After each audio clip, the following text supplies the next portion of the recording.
Lori Cash teaches first grade in Columbus, Indiana. She's been working at Columbus Signature Academy Lincoln Elementary for about 12 years, but in total, she's been a teacher for more than 3 decades and has seen firsthand how the industry has changed. Today, there's more of a focus on subjects like science, technology, engineering, and math. There's also a greater use of items like laptops and tablets. There's no doubt that the last few years, with COVID lingering on, have been difficult, but Cash says one silver lining is getting more help in her classroom. Some of our COVID relief money that we got has gone to more teaching assistants. That's how we chose to use the money in our corporation.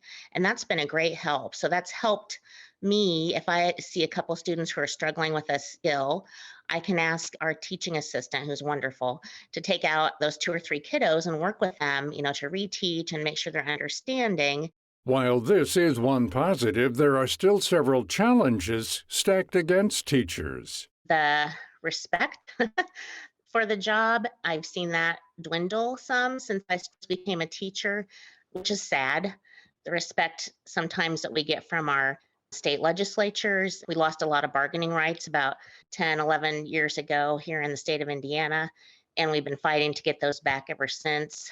Those types of things have changed. We still have wonderful children, wonderful students. The expectations of what we teach them has grown.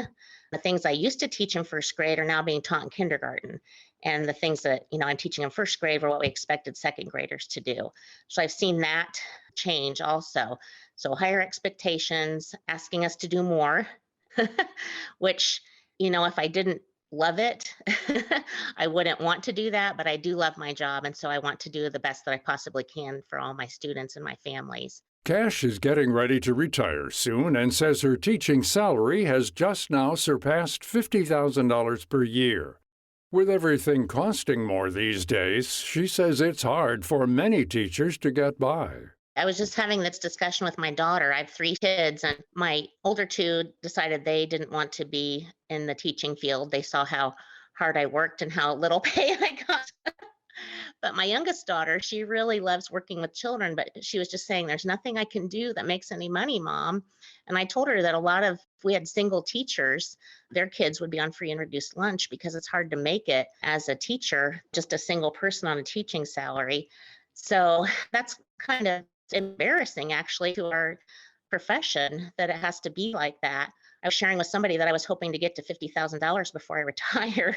And because we passed a referendum a couple of years ago, and because of that, I'm able to reach that goal. But it's hard to believe that my son, just graduating from college in marketing, was making more money than I was after I'd been teaching 20 years. So, and I'm happy for him, of course, but On top of these money woes, Cash says educators in her state are also at risk of losing the small amount of bargaining rights they have left. For example, this means having a say on what books students should read or topics that should be included in the curriculum. This reduced autonomy is a big sticking point when recruiting new, younger teachers who want to be included in the decisions about what their students learn. we want to attract the best people to our profession. And it's hard when we can't pay them very much and we can't promise them that they're going to have some of those rights that we've had in the past. And it's more work for less pay. So it really makes it a hard sell. But wonderful people still decide that they want to be teachers, and we really appreciate that. But it's very competitive now. It's hard to find good substitutes and hard to find a number of candidates that we used to have applying for jobs. Cash does point out that her district has done its best to listen to its educators, but its hands are also tied. We try to talk with our administrators, and fortunately here in our district, we have wonderful administrators who are willing to talk with us, compromise with us, they listen to us, but I know that's not true everywhere. So I try to think about teaching here in my community, but also what teachers around our state and our country are going through and understand the struggles that they're having. Her community of Columbus, Indiana, a town of about 70,000 people about 40 miles outside of Indianapolis, does all right with recruiting because it's fairly small with about 11 or 12 elementary schools. Cash says her employers have also been proactive in keeping positions staffed by creating programs that help teaching assistants become full-time teachers.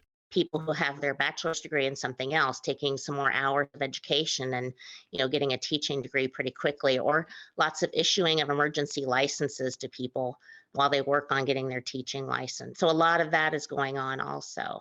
While these measures work for well-ranked schools and for smaller districts, it's not always enough for many other school systems. For instance, recruiting and keeping teachers in city schools or more rural areas is tough, and often administrators have a lot of vacant openings across the board. Cash says that all too often, solutions for the many problems plaguing the education sector come from politicians and leaders outside of the school. She wonders why more Americans aren't looking inward and asking educators themselves what they recommend. We're the ones who are in the classrooms every day, in and out all day, with my 26 lovable first grade children. So we see what goes on. We know what's happening in their lives. We know what their needs are. And so sometimes we feel like teachers might feel like they get passed over and don't get asked. What do you see? What do you think? What's happening in your school, in your classroom? We've had some new school board members come on and they've come around to our buildings just to see what's happening in the schools.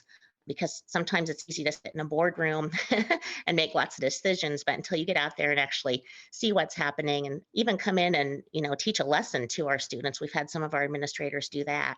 It's a good way to see what's happening with those students and the wonderful things that they're doing and the great things that the teachers are doing.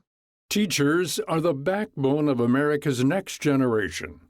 While we label them as essential workers, the way in which they're often treated says otherwise. Stay tuned for part 2 of this story next week, where we talk to 2 education experts about this crisis, real solutions, and what parents can do to make a difference. To find out more about our guest, Lori Cash, visit viewpointsradio.org. This segment was written and produced by Amira Zaveri. I'm Gary Price.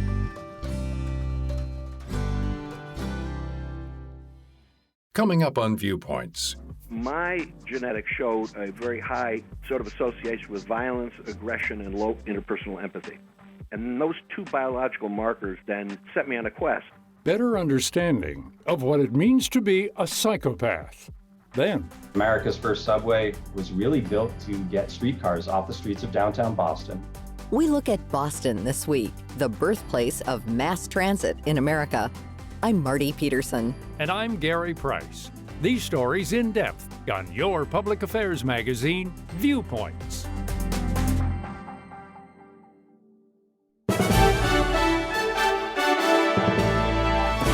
And that's Viewpoints for this week. Follow us on Twitter, Facebook, and Instagram to learn more about upcoming shows and find a library of past programs on Apple Podcasts, Google Play, and Spotify. Plus, you'll always find previous segments and more information about our guests at viewpointsradio.org. Join us again next week for another edition of Viewpoints.